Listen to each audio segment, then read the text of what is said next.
大家好，我是陈姥姥。这一集呢，我们来学习这个风热咳嗽怎么处理啊？风热咳嗽它就真的就入里了啊。这个时候它的标志是什么？真的是黄痰、黄舌苔啊，甚至还有的孩子会发烧啊。我们先说咳嗽，那么风热咳嗽真的还要做平肝清肺、小清天河水。那么如果你的孩子平时比如说脾胃比较虚弱，你还要给他清补脾来回推啊，在拇指这个地方来回推，细节先看我前面的入门这个穴位的介绍。那么这个孩子呢，这个所有的推拿最后都要配捏脊，捏脊是补阳气，给他补上元气，他有力道往外排这些病邪的东西啊。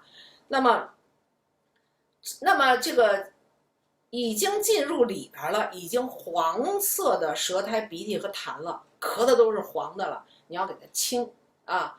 那么还有一个穴位特别好，就是逆运八卦。逆运八卦呢，很多家长说我不会给孩子掰这个手心，他老这么蜷着，我没法给他推。你会交叉吧？你这么一交叉，这么一翻过来，然后呢，这个指头二指摁住，五指摁住，把它一别，看到了吧？啊，这么一别，他就走不了了。然后那只手呢，就开始可以给他逆运八卦啊。那么逆运八卦呢，它是又调脾胃，又清肺。这个非常好，它还是治肺炎的很好的这个手法。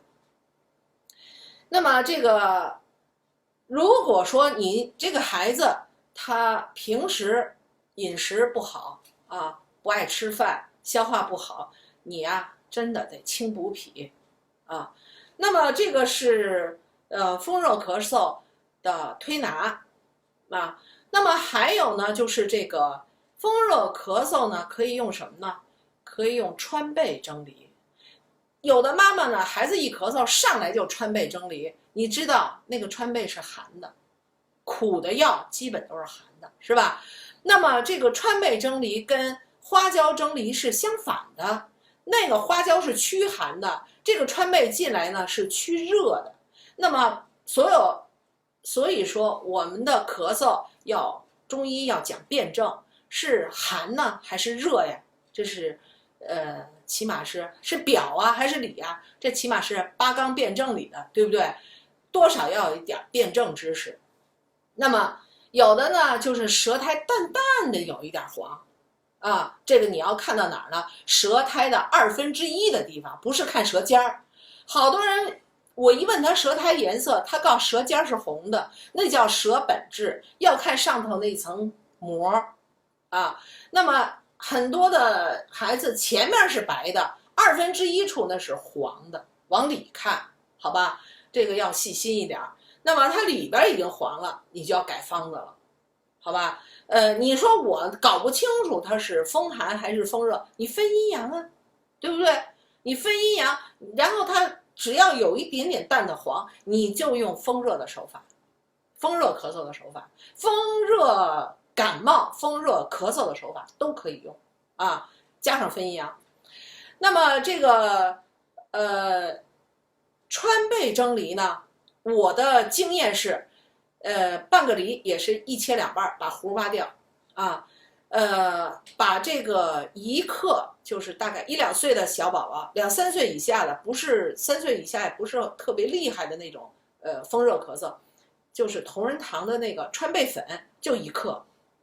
我看有人推荐叫是2克，我觉得1克就够了啊。那么1克呢，把它分成2半，0.5克，一个半个梨核里头搁0.5，这个半个梨里边搁0.5，上锅蒸，2个屉一上一下蒸，同时蒸。那么这个川贝粉呀，是确实有点苦，你砸一点冰糖渣啊放里头，冰糖也是清肺的、润肺的啊。冰糖渣放里头，这个川贝蒸完了以后，它像面糊糊一样，一坨子一坨的。你把那个梨给它切碎了，拿勺子捅碎了，跟它拌匀了吃，加上这个冰糖汁儿，它基本上吃不出苦来。它的效果是什么呢？上午半个，下午半个，当天就明显的见孩子好。第二天你再吃一个，差不多了。如果这孩子比较厉害，你吃第3个，就是3天的事儿，好吧？这是风热感冒的这个小方子，不论风寒还是风热，都可以给孩子喝一点藕水，莲藕。莲藕呢，它是清肺的。那么这个时候呢，这个煮一点莲藕水，放一点冰糖，这个效果很好，就是很容易，菜市场就是很容易找到的东西。那么这个时候切记不要吃肉，尤其是风热啊。那么这个小孩咳嗽吧，我有一个经验是什么呢？就是真的不能吃水果啊。吃水果呢，很多孩子已经说，哎，陈姥姥，我们已经就是昨天不咳嗽，今天怎么又咳嗽了？我就说你好好反省，你是不是给孩子吃水果？没吃啊。你想吧想吧，想半天，我们吃这个小西红柿了，他爱吃。还有的呢，他想半天，我们吃酸奶了。你的孩子咳嗽，你拿酸奶去试吧，吃完了他又咳嗽又犯啊。那么这个牛奶、酸奶它属白色的，它属寒，好吧？那么而且呢，这个现在酸奶里的什么凝固剂啊、增香剂啊等等这些东西，他孩子的脾胃他受不了，所以这孩子呢，他脾胃一受阻，又开始咳啊。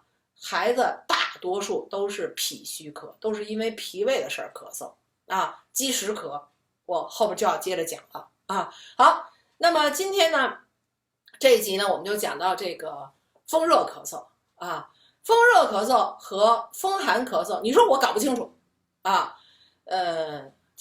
还有一种孩子一咳就咳上3月，叫久咳，像这种情况，我们下一集再讲啊。好，今天我们就到这儿。具体的穴位怎么推拿，请大家看前6集啊。还有比较厉害的什么哮喘，请大家注意后面，我后面才讲到。好，今天到这儿，谢谢大家，再见。